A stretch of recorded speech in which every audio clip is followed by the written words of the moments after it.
right, Mr. Ace Frehley. And on his right, Mr. John Regan. Good evening. How are you, boys? It's a pleasure to be here. How are you? Well, it's nice to see you at last. When was the last time you were both in London, then? I was here in '86. See, he was here in '86. I was in '82 with Kiss. Right, right. Promoting Creatures of the Night. Right, right. But it's been a long time since you actually played over in the old town, isn't it? When did you play here?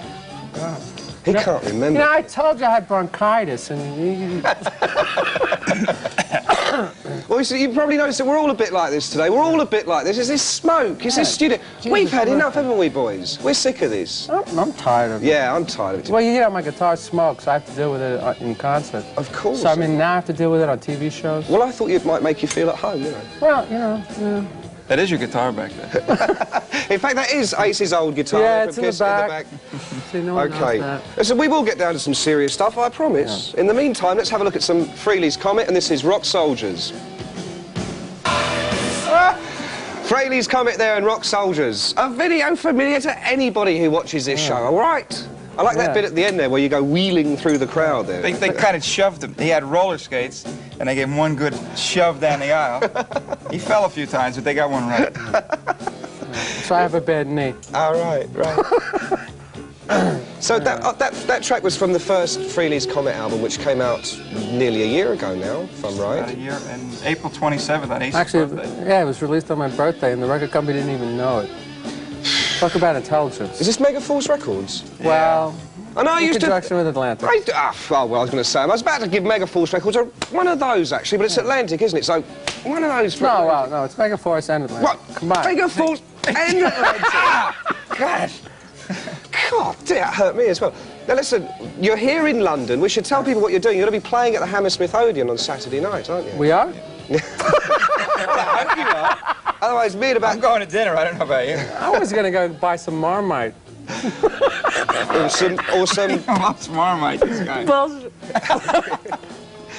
Can't you get Marmite in, Ace? In America, Ace? Wait, now, first of all, I'm a vegetarian. I wouldn't even touch that stuff. Oh, really? Yeah. See, there was a slight misunderstanding. I'm a Marmite aficionado. He didn't know anything about it. Really? But he's getting credited now for the resurgence of Marmite in the United States. And Who drew that cartoon in Kerrang? That's what I want to know. What, Pandora Peroxide? Yeah. That's a young man called Ray Zell. Now, listen, nobody at home knows what we're talking about. They're all saying, what are they talking about? Why are they talking about Marmite? Well, we're not going to tell you. What we're going to do is we're going to play another video, and this is Frehley's Comet and Into the Night. It's about hookers. Who was that then? Tell me, who was that? The girl? Yeah. She was some German actress that I never met before until the night of the shoot, and the next day she was leaving for Germany to do a feature film. Did she mention my name? Actually, you know, she hinted at it. Well, I told her. I asked her to keep quiet. There you go, you see? You know, yeah, trust the she Germans. hinted it, but she didn't really want to go into detail about it. All right. Now, listen, I hate to She said, Mick...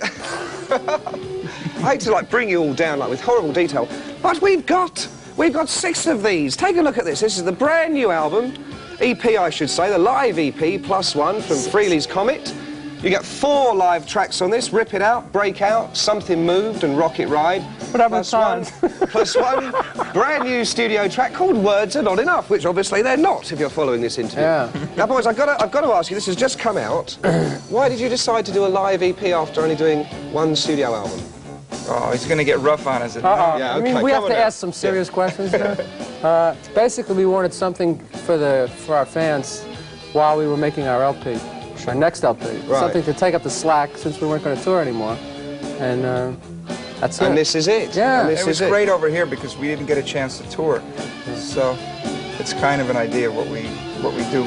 Sure. This really has captured the essence of the band more so than the LP, I think. Right. I really like the studio track as well, actually. I mean, I love all the live stuff, but the studio track doesn't well, it sounds like a step. There's not enough words to really talk about it. It's not enough, in other words.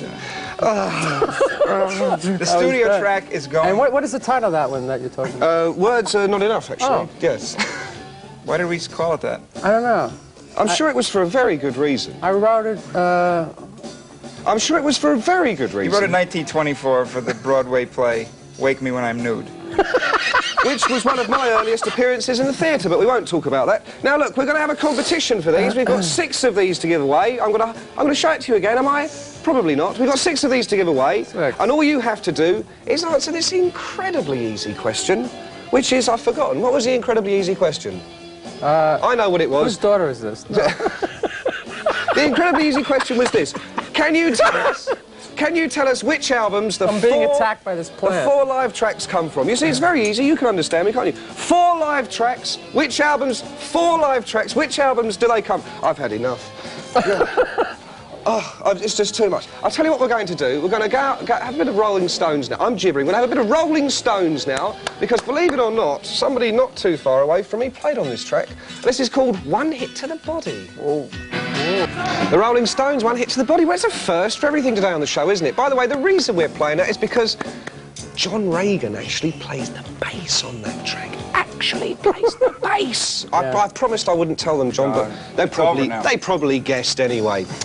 All right, what next? What a guy, what a guy. I've been noticing all these photographs. Oh, you like my photographs? Where do they come from? These are my guitar posers, and over there is my rose. I have a photograph of my own. Really? Yeah. Whip it out?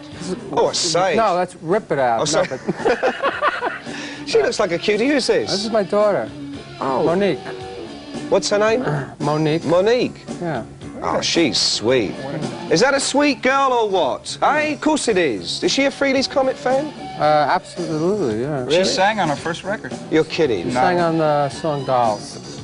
Actually, if you, the last chorus, if you turn it up, you can really hear it. Really? Yeah, she gets louder and louder as the track progresses. And would she like a Monsters of Rock t-shirt? She'd love one. Love it. Think you could swing it? Don't know, really.